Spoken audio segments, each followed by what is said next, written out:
Welcome back to Watches and Politics, where timekeeping meets power, diplomacy, and culture. I'm your host, Edi Shipoli. Today, we wind the crown back to examine a movement reshaping modern horology: the resurgence of vintage, neo-vintage, and traditional watchmaking. This isn't just about collectors chasing nostalgia, it's about heritage, national identity. It's about cultural resistance and political symbolism, forces that tick beneath the surface of every storied timepiece.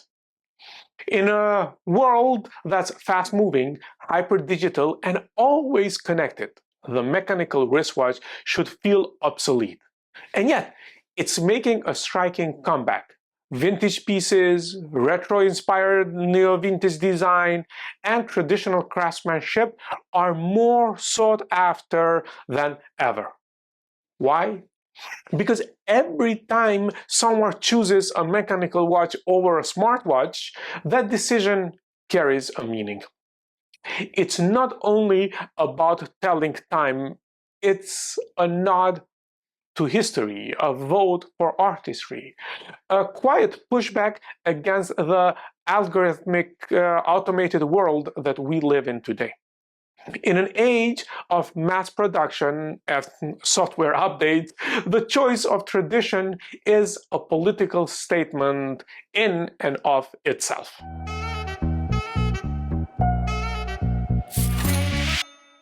We've seen this story before. Back in the Industrial Revolution, there were fears that mass production would erase handcrafted timekeeping. And during the quartz crisis of the 70s and 80s, that fear actually nearly came true. The Swiss watch industry, they faced devastation, but instead of disappearing, it redefined itself.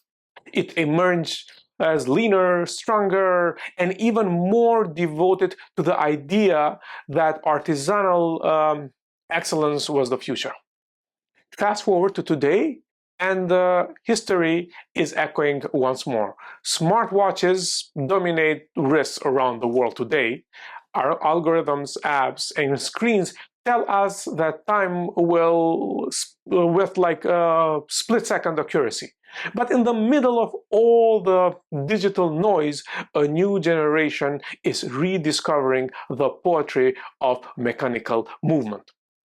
Over the past 2 decades, vintage watches have exploded in popularity. And it's not just about design, it's about connection.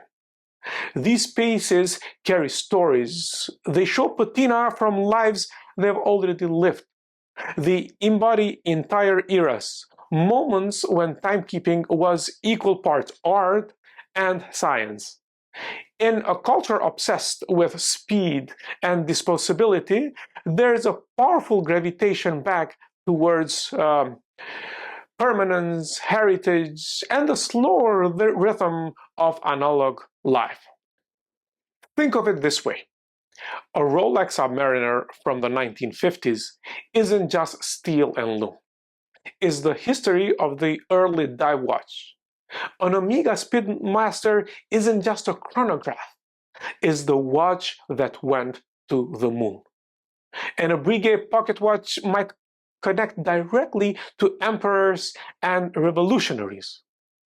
These aren't just objects. These are symbols, and the new generation is taking notes. Collectors and enthusiasts today aren't only chasing investments and statuses. They're chasing stories. A unique patina, an engraving on the case bag, the provenance of who owned the watch before. A 1960s Submariner with scratches on the bezel isn't just a tool, it's a talisman of a life already lived. And in a world where everything is optimized for speed and convenience, that embrace of slower, analog values carries weight. People are craving meaning. They want objects that don't scream for attention, but whisper of legacy and endurance. But this trend isn't just personal, it's also political. Take Switzerland, for example. The renewed love for traditional watchmaking hasn't just revived technical marvels like the balance spring or the tourbillon. It's reinforced Switzerland's global identity as the standard bearer of horological excellence. From the quiet valleys of the Vallée des Joux to the polished boutiques of Geneva, this return to tradition has become a cornerstone of Swiss culture. The surge in demand for vintage and heritage style watches has boosted both primary and secondary markets, forcing governments to adjust trade regulations and tax policies in the US, Europe, and China. What began as nostalgia has become an economic and geopolitical factor today. There's also the role of public figures. In turbulent times, leaders and royals often turn to symbols of continuity. Vladimir Putin has been spotted wearing a vintage Patek Philippe watch, projecting image of historical gravitas and elite taste. Prince Charles, now King Charles III, has long favored classic mechanicals like vintage Cartier or Parmigiani Fleurier, aligning himself with tradition and understated refinement. These aren't accessories, they are political signals, anchors to legacies that transcend the moment. Beyond politics, there's cultural pushback. A growing number of people are rejecting the always-on attention economy. For them, a mechanical watch is a daily declaration of I don't need notification buzzing in my wrist, I need rhythm, I need roots. Choosing analog over digital became a critique of the upgrade cycle and disposability of modern tech. Not everybody wants to deal with updates every month. Sustainability fits into this as well. Advocates point to mechanical watches as a model of conscious luxury. A Patek Philippe isn't destined for a landfill, it becomes part of a family story. A Jaeger-LeCoultre Verso might outlive 3 generations, and that's not engineering, it's actually ideology. Watchmakers have responded. Breguet, one of the oldest and most storied houses, has leaned into its history, reissuing designs once made for Napoleon or pieces modeled after commissions for Marie Antoinette. Breguet taps into a deep hunger for objects that carry weight and narrative. Buyers aren't just paying for luxury, they are buying legacy. So what's happening now is bigger than a style or a trend. It's a reflection of the pressure of modern life. It's a recalibration of modern values. When someone straps on a decade-old Audemars Piguet or a hand-wound Vacheron Constantin, they're not just making a fashion choice, they're entering a conversation about time, about tradition, about permanence, and what kind of world we want to live in. And that's where politics once again returns to the wrist. A watch doesn't just tell the hour, it signals identity, aspiration, and belonging, among many other things. It tells others how we want to be seen and perhaps what we hope the future should look like.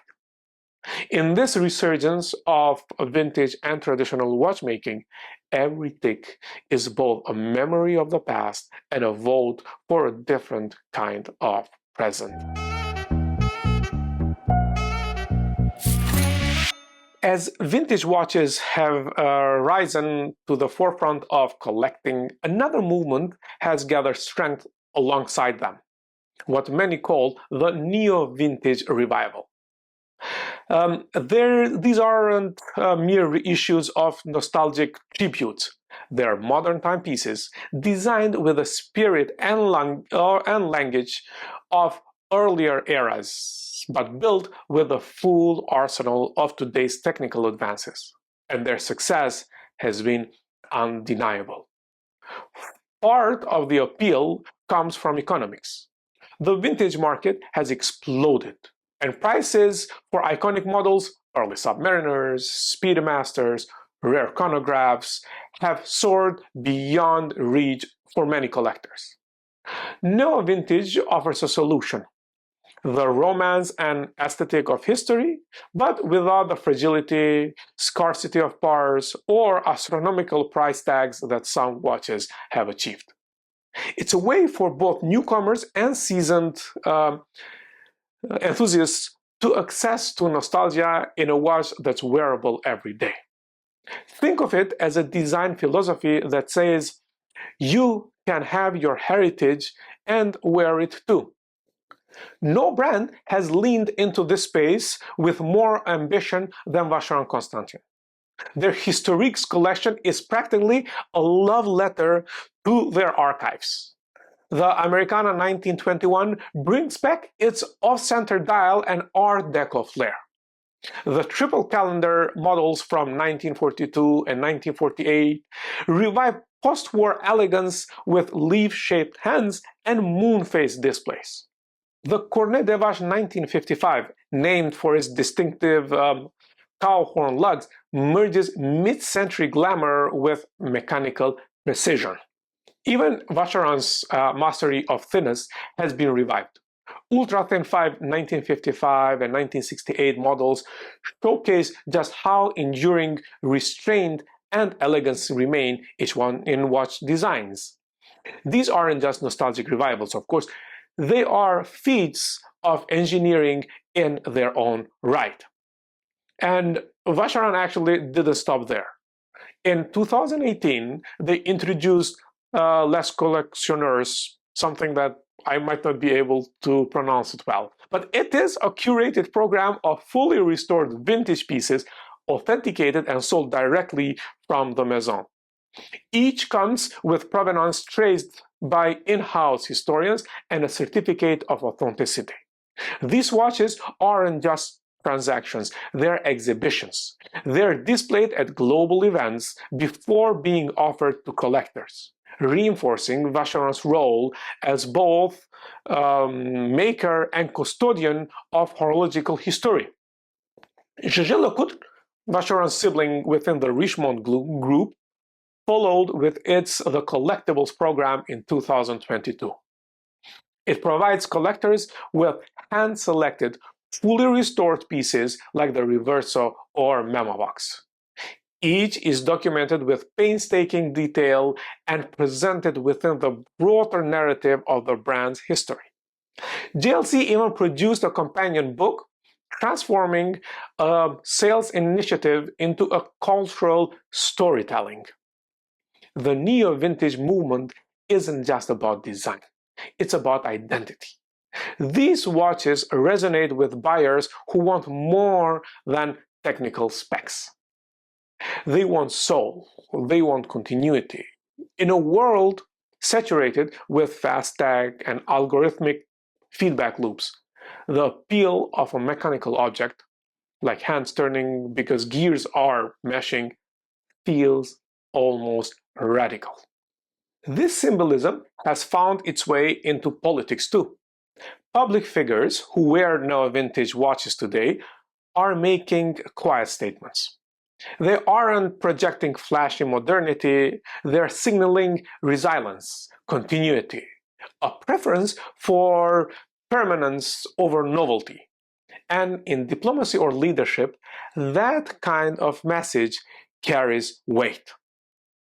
The archives across Switzerland are deep, and the appetite is strong. More brands are certain to mine their histories, blending reverence with innovation. Because in an age of disposable technology, the neo-vintage revival is proof that time told through heritage still carries a meaning that no screen can replicate. So why does any of this matter in political terms? Because when Switzerland doubles down on heritage, it's doing more than selling watches. It's projecting soft power. The global prestige of Swiss-made reinforces Switzerland's diplomatic brand, which is neutral, precise, refined. Programs like Vacheron's Les Collectionneurs or Jaeger-LeCoultre's The Collectibles aren't just product lines. They're cultural diplomacy. They tell the world, we don't just make things, we preserve them. We embody tradition and excellence. And a look at who wears vintage. When a president, monarch, or CEO chooses a 70-year-old vintage watch or a historically significant, let's say, brigade, it's not just wealth on display. It's an image of stability, of permanence. In the theater of politics, where perception is currency, a vintage watch is a quiet but powerful symbol of reliability. There's also a cultural edge here. In a hyper-connected age, mechanical watches whisper defiance, where no notification, no tracking, no updating, just the steady tick of gears. And that, in a world of surveillance and digital fatigue, is a political statement as well. Even the economics of collecting spill into politics. Auction houses, tariffs, and luxury trade laws all respond to the movement of high-value vintage pieces across borders. Every sale affects taxation and draws the attention of governments. Heritage here isn't abstract. It carries fiscal and diplomatic weight as well. So yes, the resurgence of vintage and neo-vintage isn't only about style, it's about identity, diplomacy, and it is about power. So yes, it is about politics.